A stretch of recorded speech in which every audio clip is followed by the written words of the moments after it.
गोष्ट सांगणार आहे. चतुर कावळा. एक कावळा होता, तिला लागली तहान.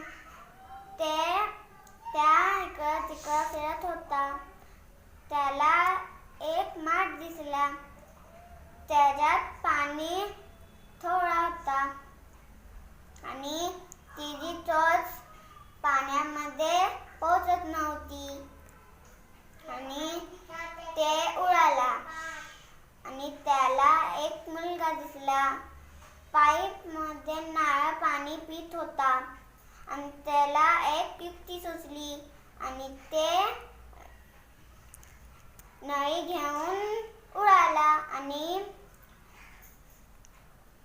माठाजवळ गेला आणि पाईप माठामध्ये टाकला आणि चोचामध्ये पकडून पाणी प्याला.